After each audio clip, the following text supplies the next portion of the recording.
Has humanity in general evolved over hundreds of thousands of years?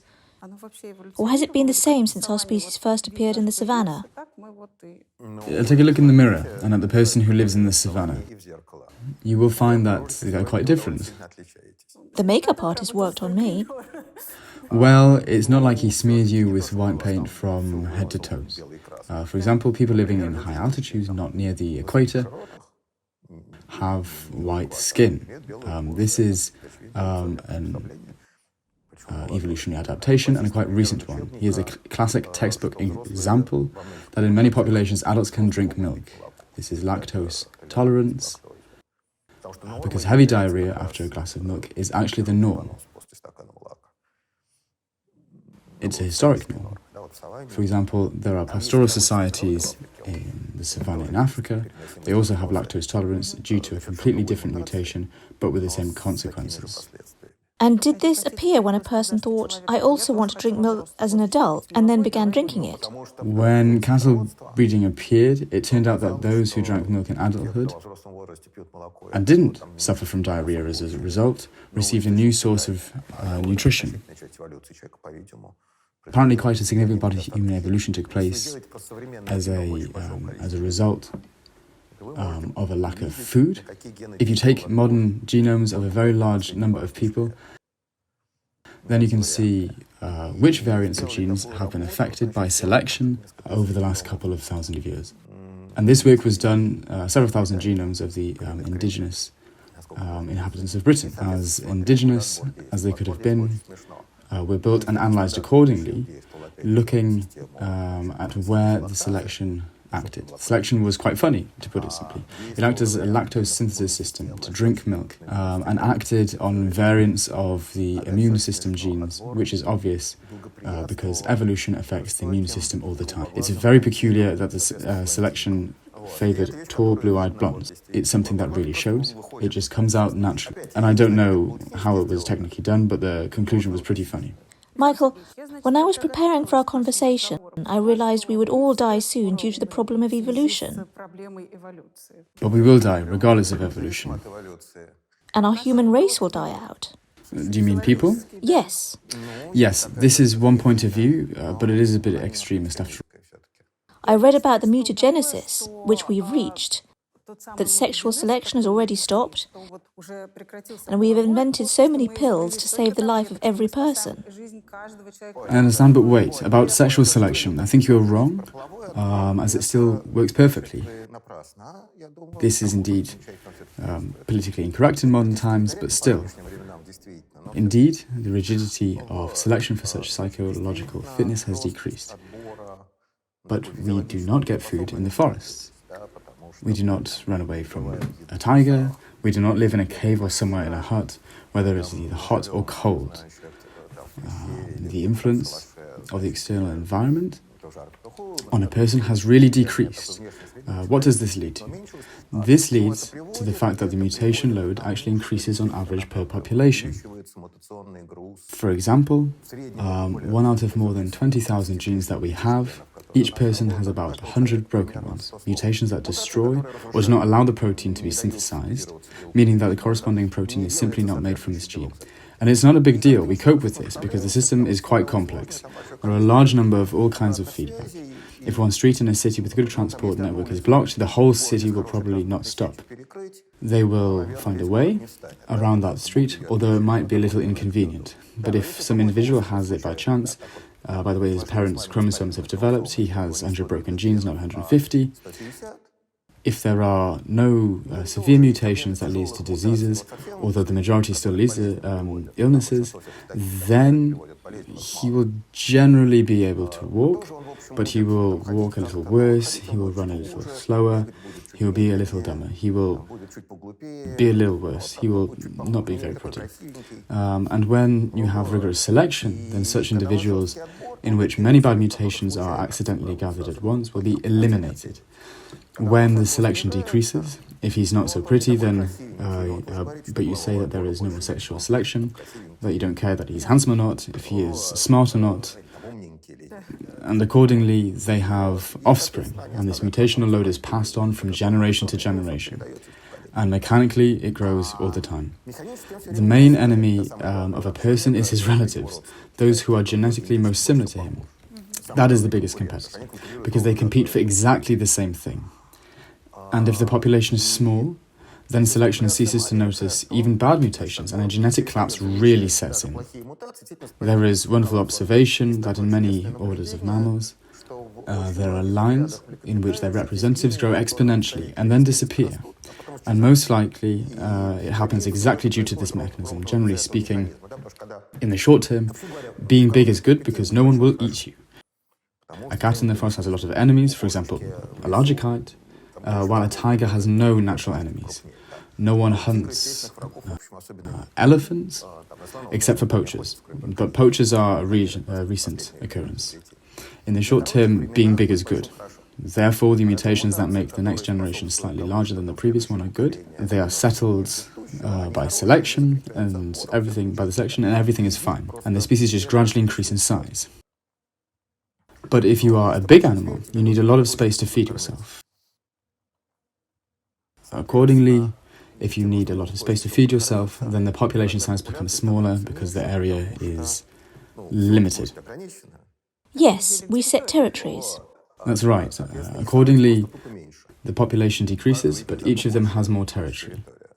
And when there are very few of them, then the selection ceases to act. And then comes the genetic collapse. The size of the human population is colossal. Therefore, such a collapse, it seems, should not occur simply because there are a lot of people.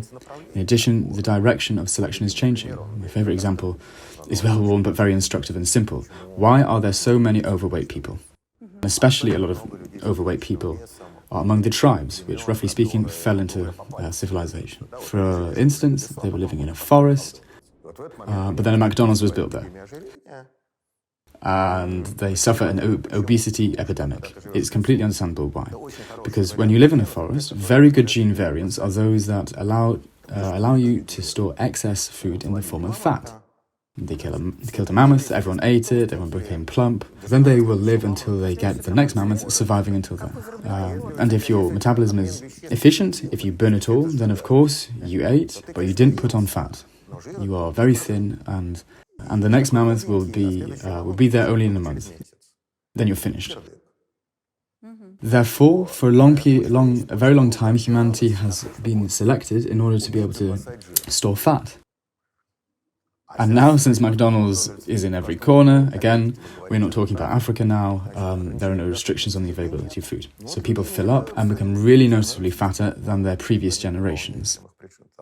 So the selection has changed. Now the good genes are not those that store excess food in the form of fat, not thrifty options, but rather wasteful ones that burn everything. And sexual selection, after all, has not been cancelled. Fair enough. But I mean, this gene is still mutating. It doesn't mutate. These alleles are always present in the population, just with different frequency. This is not even a new version of the gene, but some old one that was previously suppressed. There was not enough of it. And then it's not just one gene, it's a whole complex of genes.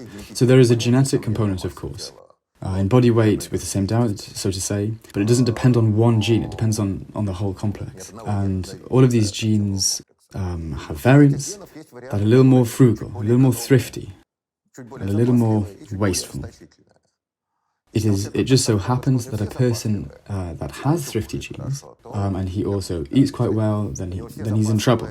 If he has thrifty genes and lives somewhere in the forest, runs with a spear, then on the contrary, he will be great, and vice versa with wasteful ones. There are such lucky people who eat anything in any quantity and everything is fine for them. But put such a person now in some wild forest and make him hunt there, it will be bad for him. And what else used to be for our good, but is worse for us now? In fact, it is very interesting how the selection for intelligence works. Because, on one hand, smarter people are more successful on average now, and intelligence has a genetic component. This is also a medical fact. On the other hand, the selection is acting paradoxically now, because on average, more successful people have fewer children. Yes, I think it used to be the other way around, right? It used to be that more successful people had children than simply survived longer. Maybe even the number was the same. The number of births could be the same, but they just survived better. It's just that a more successful person has more food for their children. They survive better. There are more rooms in the house, therefore a better genetic environment, and so on. Apparently, such a selection had its place. But again, it was where some kind of civilization was. And now this selection also exists, but on the other hand, it acts paradoxically, because the birth of children is simply being postponed. On average, the number of children is inversely correlated with the level of education in Europe, America, anywhere. In Russia, I suspect too, by the way. Does this mean that humanity is getting dumber? No one has calculated it yet. Still, these time frames are significantly longer than a researcher is able to capture throughout his life. Therefore, it is not very clear how to look at this historically. Also, there are different ones. The age of parents increases with the birth of children, and respectively, more mutations accumulate on the father's side. I don't remember exactly, but I think about 30 new mutations a year accumulate in the spermatozoa of boys and young men. While the eggs are formed from the very beginning, and just wait, just the way you are, spermatozoa are continuously produced. Therefore, the older the person, the more simple divisions his spermatozoa went through. I don't know. Maybe those who want to pursue a career should freeze their sperm. Is it applicable to women? It's different for women. First, freezing sperm is far less grim operation than extracting it. In this sense, it would probably not be worth it for women to do this without some serious reasons. With women, it's different. At such point, mutations do not accumulate. But it seems with age, old eggs have more of a kind of large cellular chromosomal aberration. Just rearrangements of large pieces of chromosome. And from the point of view of a particular family, it's still unclear which is worse. From the point of view of the genetics of mankind, these large aberrations do not contribute to the genetics of mankind because they are most likely simply not viable. It is worse for humanity that fathers are aging.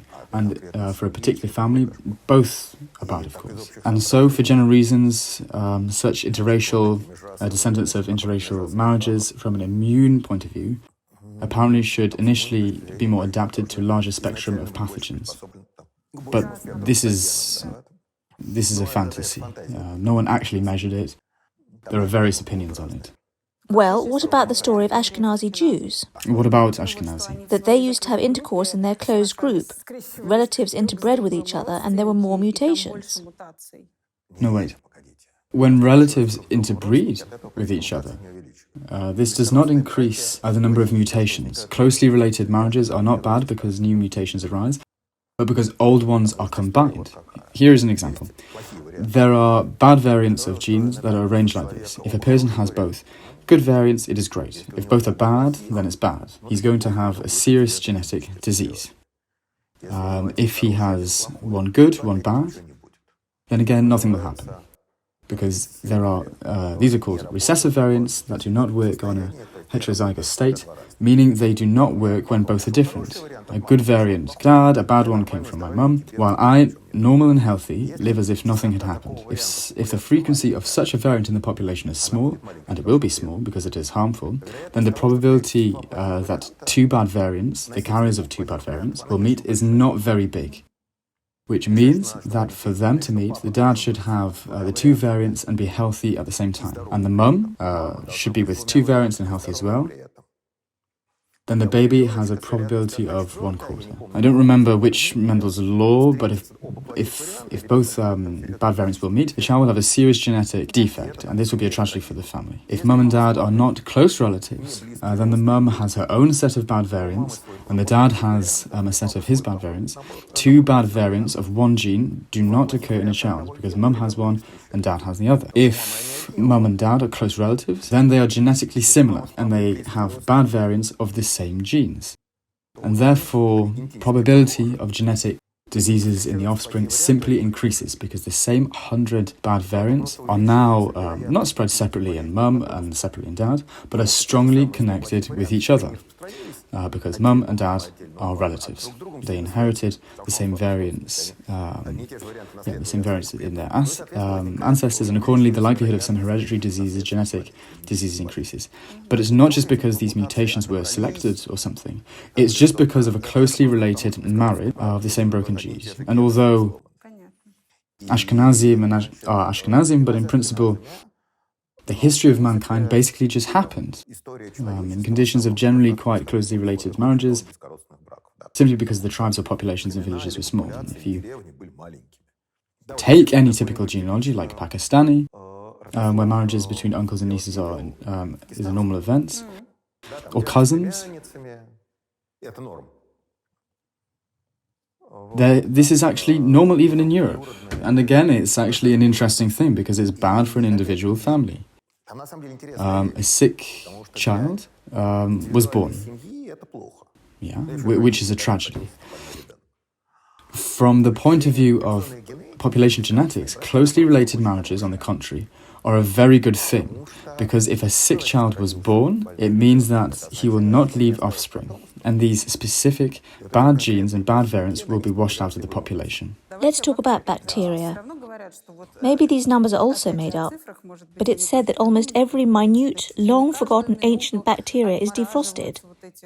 How does this threaten us? It doesn't threaten us with anything, because it's just nonsense. Fair enough. They looked at bacteria from permafrost. They are no different. They are no different from modern ones. It's just all horror stories. With bacteria, the story is as follows. First, you need to understand that bacteria and viruses are different things. People confuse them, and those are different stories. Now we're talking about bacteria. The following happens with bacteria. If we assume that some kind of bacterium has survived, I don't know, for several million years, then most likely it will be harmless, simply because it has never met us, and it does not know how to gnaw on us. A random bacteria will not gnaw on anyone. This is one side. And on the other side, now I will shoot myself in the knee, because the most evil pathogens are young pathogens, and humanity has met with them. According to legend, the plague arose around about 10,000 years ago, when people began to live in big cities. The first large Neolithic settlements, and at that moment some set of mutations happened. It is not quite clear which one, which turned such a not very good but nevertheless tolerable Yersinia pseudotuberculosis bacterium into a plague, Bacillus Yersinia pestis. And this can be simply observed and calculated. The bacteria itself, there was a lot of peculiar stories with the genome that this plague going on. The bacteria itself was also not feeling very good and had to evolve. The most classic example is the Legionarius disease, or bad pneumonia. It's called Legionarius disease because the first outbreak was noted at a meeting of the American Legion Society, and they were infected through air conditioners. Normally, this bacterium lives in some puddles and gnaws, on some amoebas or whatever swims with it in the puddles. When water accumulates in air conditioners, it is then scattered around the room in the form of aerosols. And if a large dose of these bacteria is inhaled along with this aerosol, then the bacteria understand that in general, the same amoebas are in the lungs. Only somehow there are a lot of them, and they look a little different, and they begin to gnaw at us. And this is perhaps the last example in time of such a vivid new disease that really rose before our eyes, because there were no condensers before. Because you need a large dose. You need an aerosol of water containing these bacteria. If you just drink water from a puddle, then there will be diarrhea, but no pneumonia. Some bacteria do arise from time to time, which nevertheless learn to settle in us. They've always existed. But due to changes in the environment, we come into contact with these bacteria. The second thing that happens quite often is that a person is treated with antibiotics for some disease for a long time, or is given a paraphiliac prophylactic antibiotics after some transplants, or just someone is an idiot and chooses antibiotics because a cousin or third grandmother told him what to drink. It may be different. Or just or the natural microflora that we have all the time is being killed. Accordingly, some bacteria multiply, which is also normally present, but they were suppressed, or there were very, very few of them. Accordingly, all their competitors were killed, but for some reason, they were not sensitive to these antibiotics. Accordingly, they multiplied, and now you have a bacterial infection that the antibiotic does not affect. From the point of view of a person, it is new, because it hasn't made anyone sick before. On the other hand, and this bacteria was always there, it was just suppressed. We just did not notice it. This also happens. If I understand correctly, antibiotics are also bacteria. No. An antibiotic is what you buy at the pharmacy. It's a pill. An antibiotic can be produced by a bacterium. It can be a fungus. For example, penicillin was made from a mold. Streptomycin is made from streptomyces, which are bacteria. Antibiotics have always been around because they were produced by microorganisms to fight other microorganisms. In any case, most likely, they've existed for the last couple of billion years. And then there were some communities where there were many different microorganisms in rich soil and silt that poisoned each other and accordingly learned to defend themselves. There was chemical warfare all the time, and again, there was some evolutionary balance. And some multicellular organisms, like you and I, had their own bacteria, which also somehow interacted with them and even had their own pathogens. But the pathogen does not have the goal of fighting other microorganisms. It does not practically meet with them. Unlike the wonderful place where we are sitting, where a bunch of all sorts of junk is scattered, the bacterial genome is a pretty economical thing. There's only what is really needed at this moment, because there is a terrible selection simply for the size of genome. If a bacterium has a slightly larger genome than its sister, it will divide a little slower. There will be a little more time between generations, and the sister's offspring, which is 0.5% more efficient, will displace it. Therefore, the evolutionary genome of bacteria is constantly shrinking. There are obligatory genes that are necessary. Clearly, it's impossible to get rid of them because you will stop being viable. But everything that is in addition to the necessity is evolutionarily illuminated, just so as not to carry it unknowingly. Accordingly, the pathogen has antibiotic resistance genes because they do not need them, they do not appear in them, well, they just do not exist. And then came Sir Fleming with penicillin, and our pathogens began to meet with antibiotics, and then began to develop different mechanisms of sustainability. What does it mean to develop? It's not like the Staphylococcus Safety Council sits and decides how to counter us and ensure antibiotic safety. No, just those who, due to random mutations, became a little more resistant, immediately received an evolutionary advantage, because a new selection factor that did not exist before has appeared, and they immediately began to adapt it. This is actually what will happen as Fleming understood it. In his Nobel lecture, he warned us that if penicillin is pointlessly used without a correct diagnosis, in insufficient doses with insufficient courses, then we will grow resistant to bacteria and penicillin will cease to act.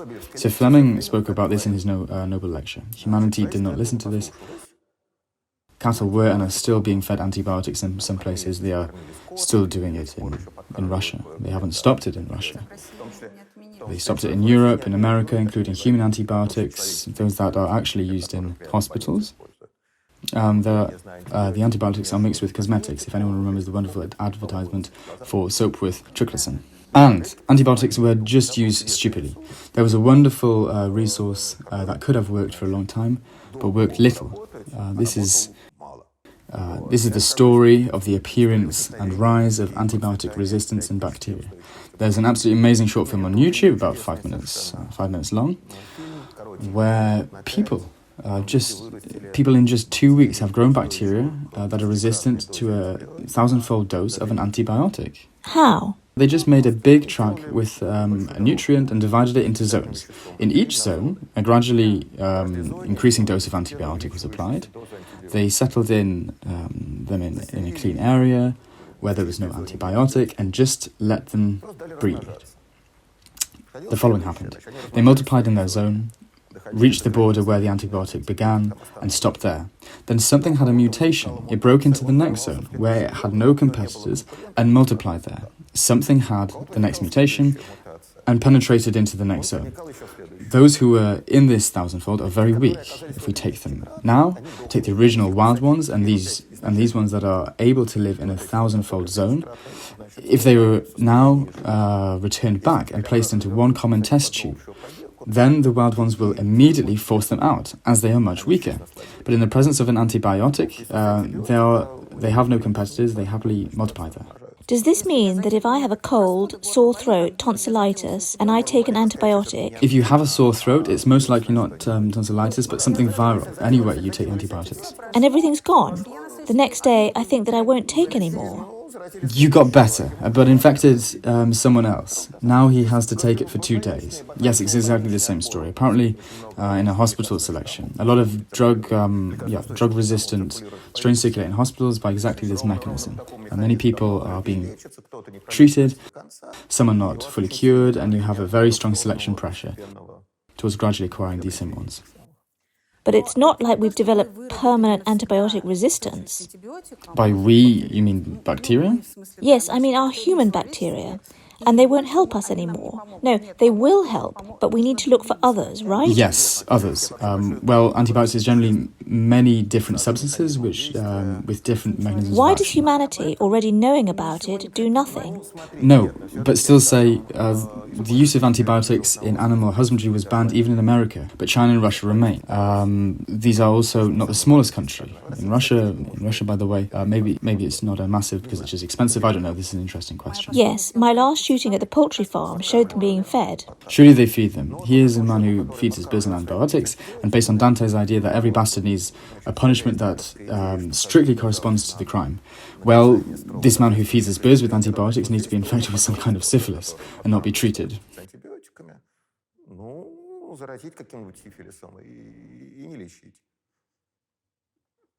You are mean. I'm not kind at all, no. And then the economy begins, because the appearance of resistant strains from the beginning of mass clinical use is an average of 10 to 15 years. An antibiotic does not work for long, and development costs are the same as for any other drug. Pharmaceutical companies, they are, of course, big capitalist sharks and scoundrels. It's clear that they are all scoundrels, but they don't prosper at all, because the fact that drugs are expensive, even those that seem to be cheap to make, they're expensive not because it is expensive to make, but they are expensive because they have to recoup the development costs of not only this particular drug, but also a couple of hundred others which did not reach the clinic but were put on hold at different stages. And it turns out that antibiotics are not used for long, for one course, about 2 weeks. If the antibiotic did not help in 2 weeks, then no one will be taking it for 3 months. First, the course is not very long. Secondly, the lifespan of the antibiotic is also not very long, and the development costs are no less.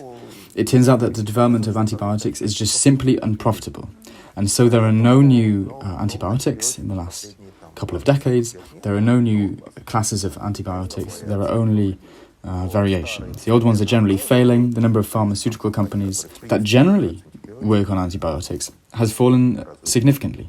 You once said before that there were almost 18 companies producing antibiotics, and today there are only 4, right? Because it is not economically profitable.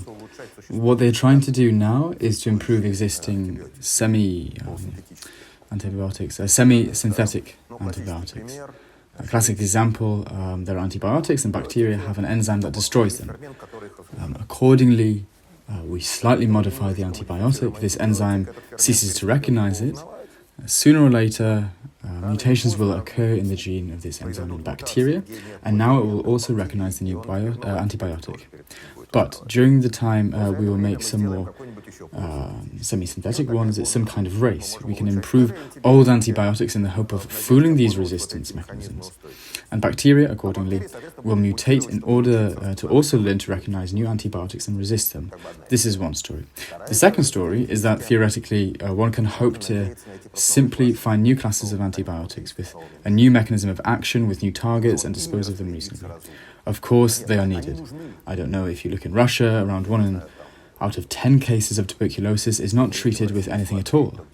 That is such an multiple drug resistance to all anti-tuberculosis drugs, no matter how many things they are. Kefir and fresh air. Yeah, kefir and fresh air is your last resort, I'm afraid.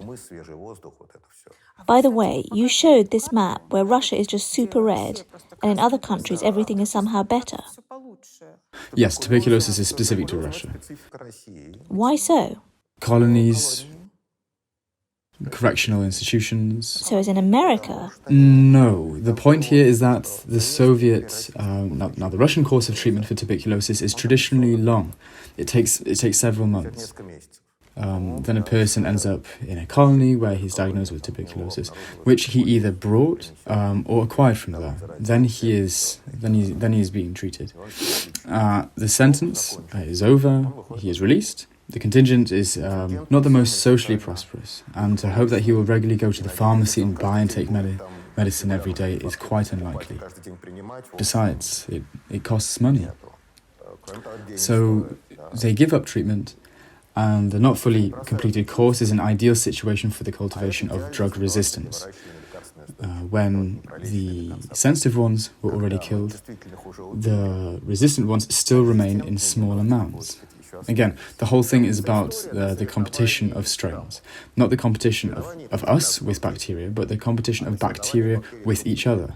Drug-resistant bacteria are normally weaker than usual because drug resistance is not free. Usually there are either none or just a few drug-resistant strains because they cannot compete with the normal ones. When you introduce a new element of selection, they gain an evolutionary advantage. And if you didn't finish the course to the end in order to kill all of them in general, then accordingly you remove the sensitive ones and you selected the stable ones, a little bit stable. On the next course, they will be a little more stable, and on the next one, even more stable. Are there any specific names for antibiotics that are already useless?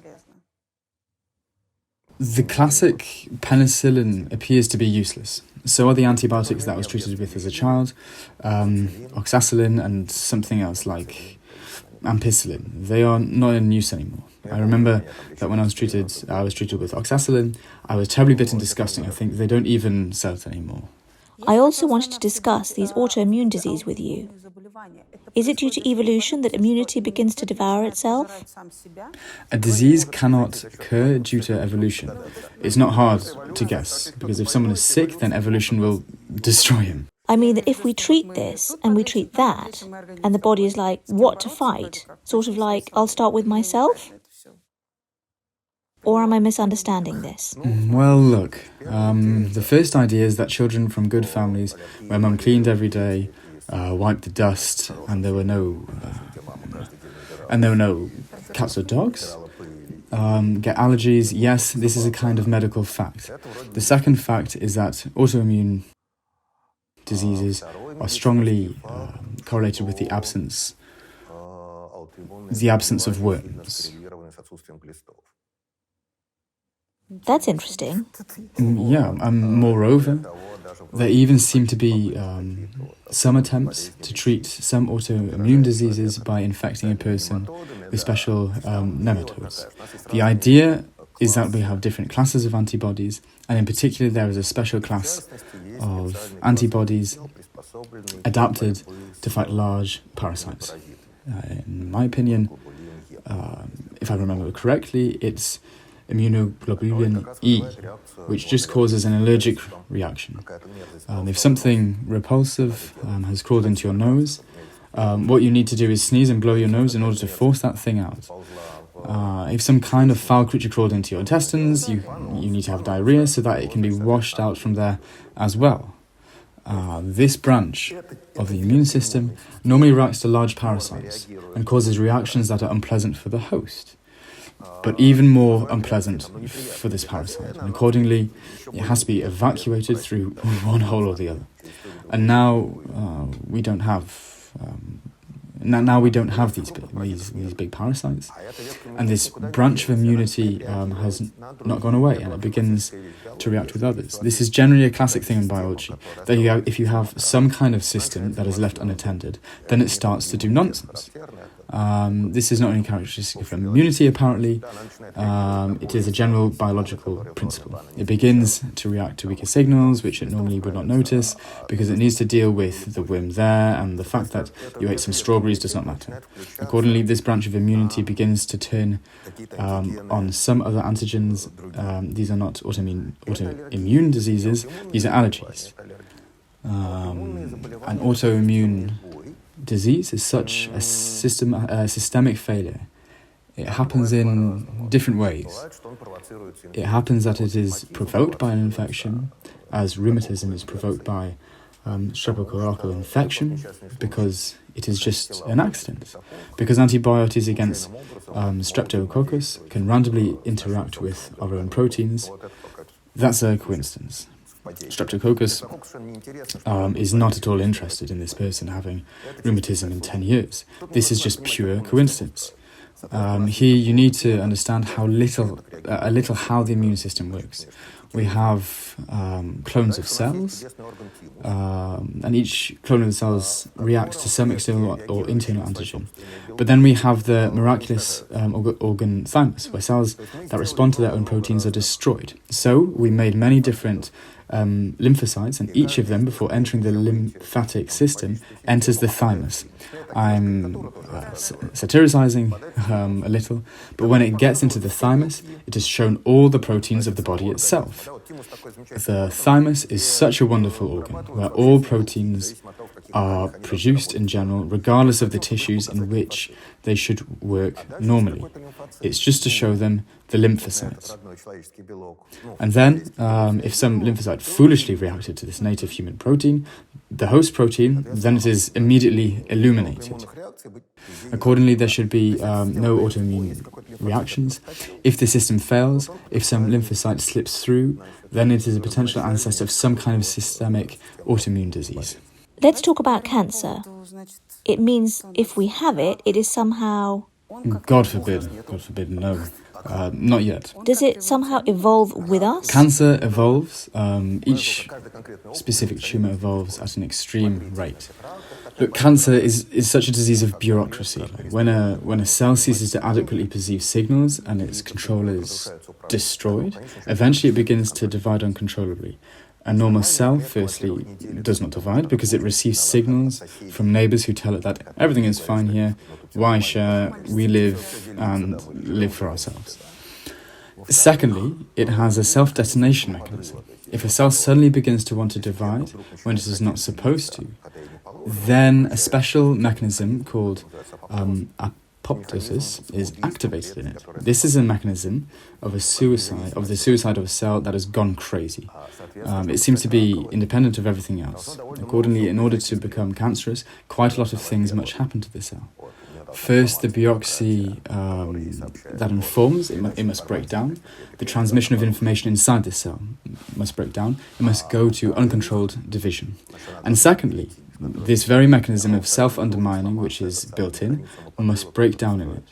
So a series of events occur. Again, this is not a gene, this is not one gene, these are many different genes, as cancer can occur through a large number of different breakdowns because the system is quite complex. It can be broken in different places, and accordingly the clone can be more evil or less evil. If a clone divides more often, it is more evil. If a clone divides less often, it is less evil. If a clone has learned to live not in its own tissue but in some other, a normal cell, if it enters another tissue, it dies there immediately because it has all different neighbours. If a cancer cell has learned to live not only in its usual environment, but also somewhere else, then this is a potential precursor to metastasis. Again, some more mutations must happen in order to stop recognizing their normal surroundings. Then, for example, cancer cells are usually starving. They have an inefficient metabolism and they do not divide simply because they do not have enough resources. If a cancer cell suddenly learned to release a vascular growth factor into the environment, which normally works with injuries, blood vessels grow there.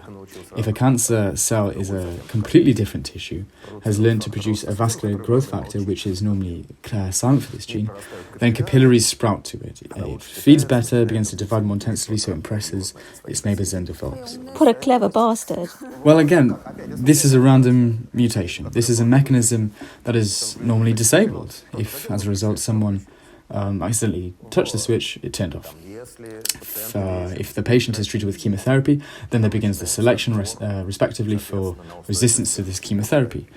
This is exactly the latest work, when people began to determine genomes and how genes work, not in the whole tumour, and not even in some piece of the tumour, but in individual cells. Starting from this moment, people can simply trace the evolution of individual cells in a tumour, and the thing that we always understood, but could not calculate, is that any tumour is terribly heterogeneous. So cancer is difficult to treat because you are actually treating multiple very large tumours at once. You're trying to get rid of a very large and very heterogeneous population of cells. Let me make an analogy. For some reason, I picture this as a crowd, a rally, where people came and asked for different things.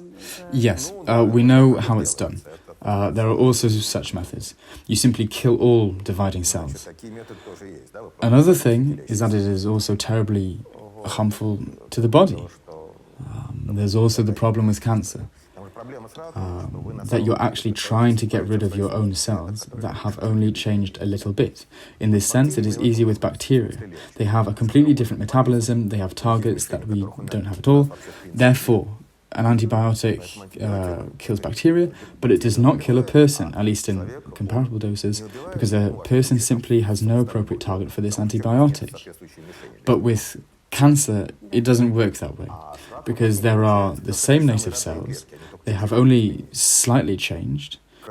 In addition, our own cells are still insanely diverse in different tissues. These are not just slightly modified cells, but they are also modified cells against the backdrop of huge, colossal diversity. If you're talking about your analogy, it's not a rally, it's more like a lot of single pickets on a busy square where people came. Most of them came for most people came for other reasons, and you need to spotlight these same opportunists. With posters? Some of them are with posters, some with a blank sheet of paper, some just spread with their arms wide, and some have something written on their t-shirts. And people are the same. You still need rabies to recognize them unmistakably, and they are all different at the same time, and everyone else is different. Everyone is different too. Here you have different excesses. And why do you say that they evolve and become angrier? So our body says, chemotherapy, that's it, I learned. Because they compete with each other.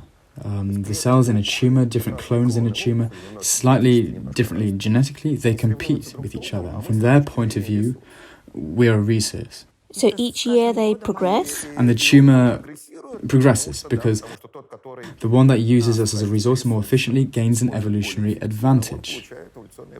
Yes, but still, I can't understand. If it's not a virus, if I'm sick and I sneezed on someone... No, it gets angrier. Not that if you can compare cancers in different people, it doesn't get angrier in historical time, but in the psychological time of one patient. What about the timeline? Do you mean that cancer has become more evil than 100 years ago? I think not. It just exists 100 years ago. Do new species appear?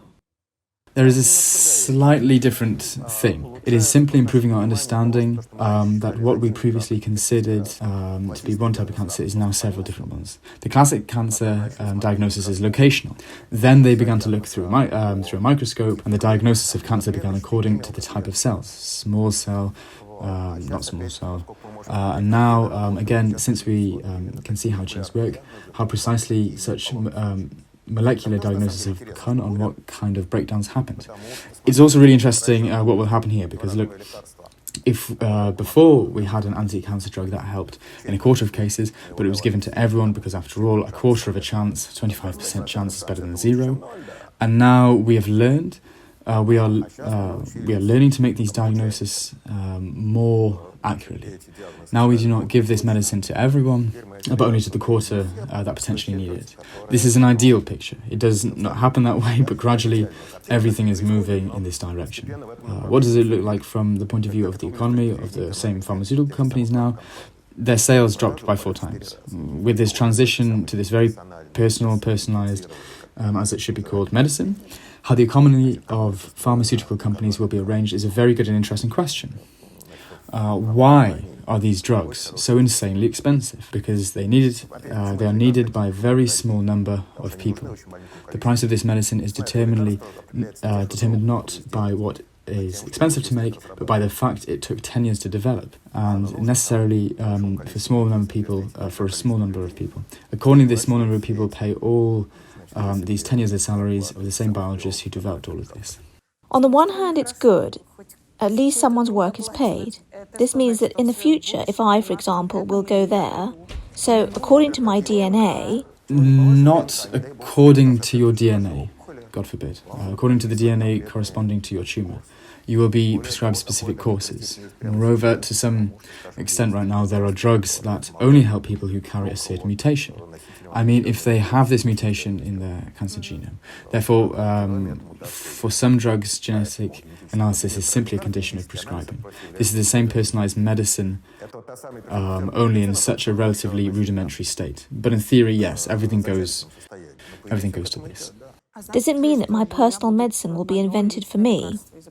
Inventing personal medicine for you is not cheap. But if you have a few extra $1 million, then this is also quite possible. Now they're doing something else. Now they are trying to do what we call oncoimmunology. They are trying to make methods that educate your own immune system to fight your own tumour. In general, cancer is a breakdown of the immune system, because normally a cancer cell produces a non-standard set of proteins, and the immune system notices and kills this.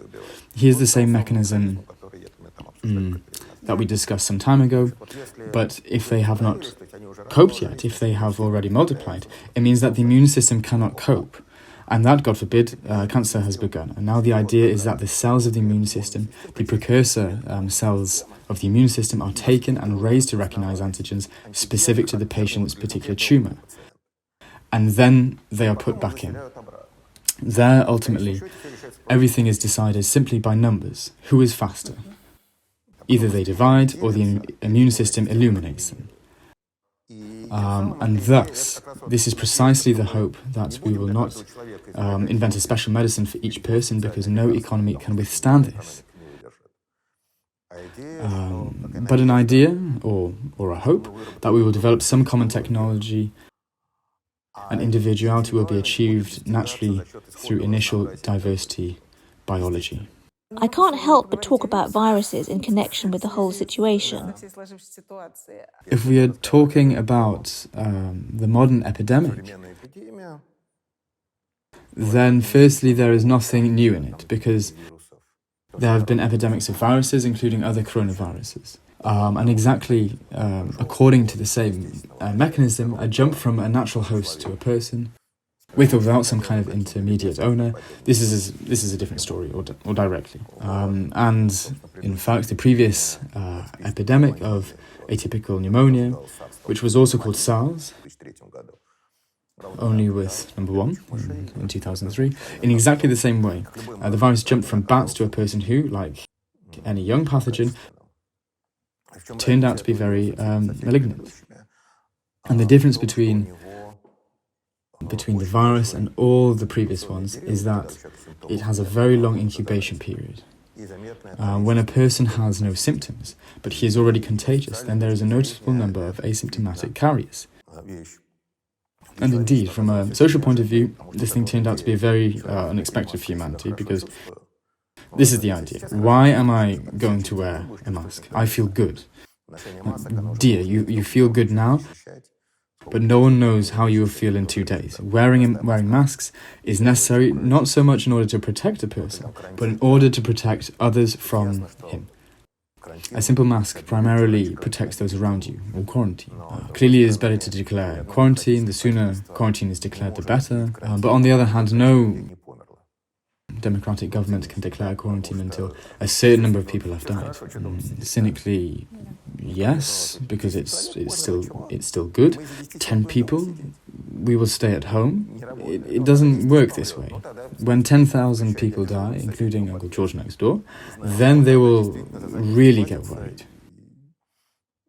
This is what we observe if we go out on the streets now. And in contrast, the first pneumonia was indeed significantly more severe clinically. The first SARS was more contagious. There, the symptoms began at the same time that the person became contagious.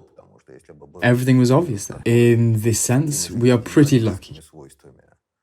Because if there was a virus with the same epidemiological properties, but a little more deadly, this would be the end of humanity. We actually passed, not yet passed, but very close to the edge. You really need to perceive this epidemic like a fire alarm.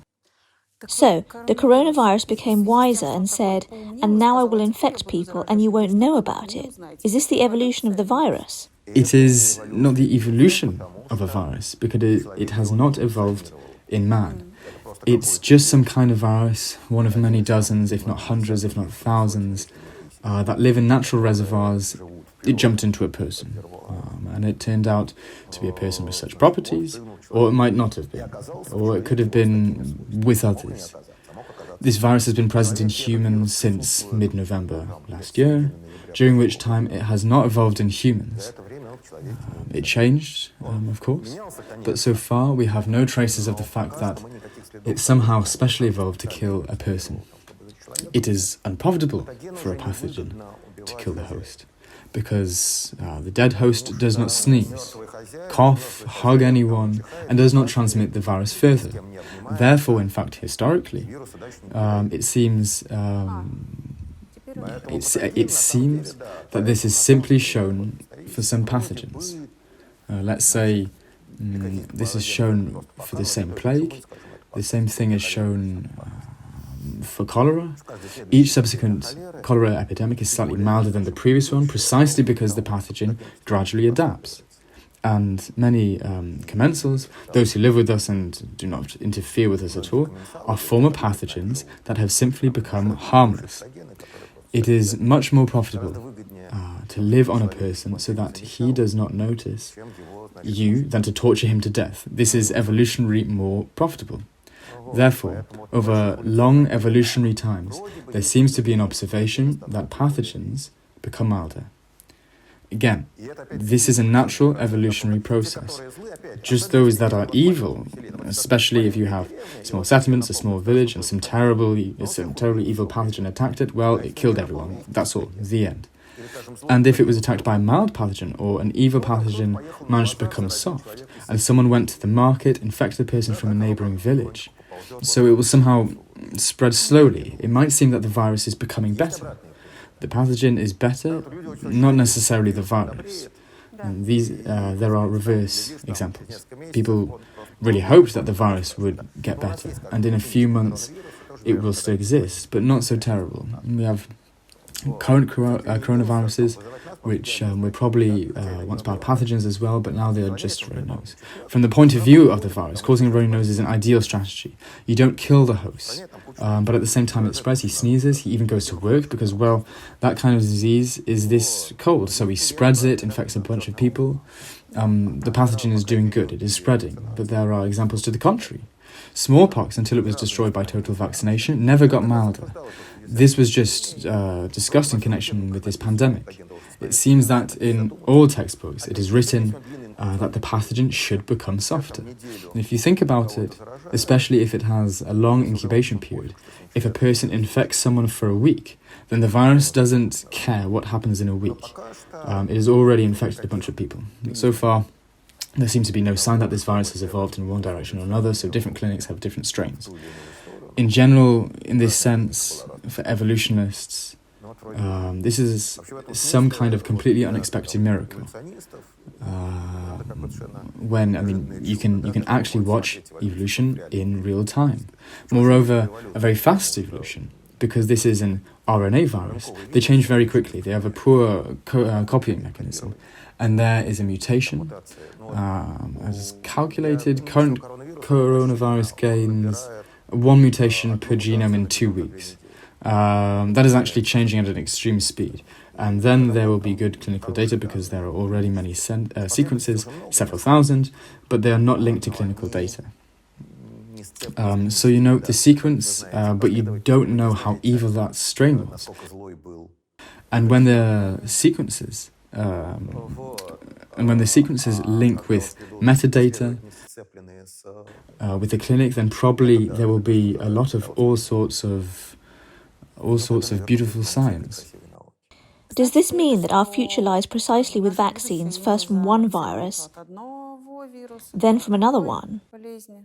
With infectious diseases, apparently yes, because viral diseases are especially not cured by anything other than vaccination. They are purely antiviral ones. But again, say HIV immunodeficiency is treated in the sense that people are kept alive with some kind of cocktails.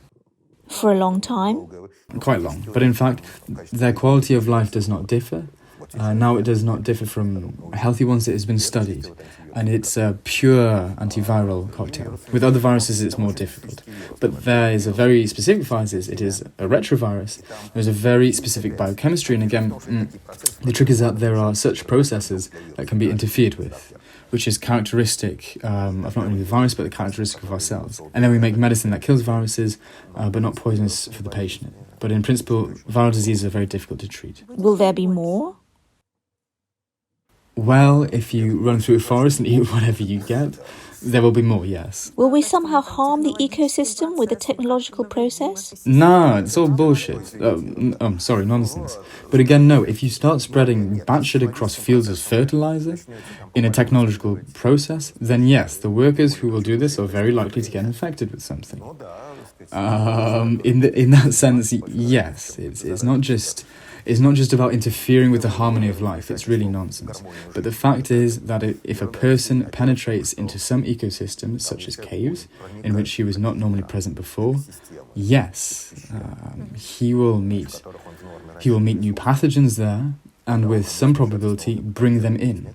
Or if he keeps birds and pigs in the same barnyard, it means that his ducks and pigs will exchange strains or the influenza virus with each other, and sooner or later they will create something that will be harmful to the owner of this farm.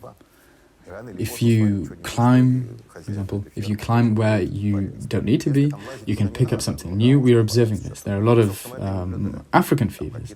What else can be interesting with viruses? For example, due to the warming, mosquitoes that carry these viruses get to the north, so their natural habitats simply change. There are all sorts of, West Nile fever, what it's called.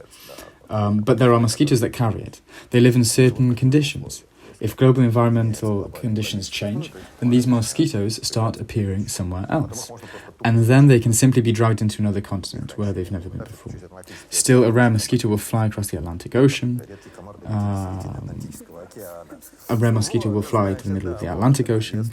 And if they are brought there with some water, larvae, or with fruits, or just with anything on a ship, then they end up in the same tropics, to which they are accustomed, but only American, then an epidemic will appear there.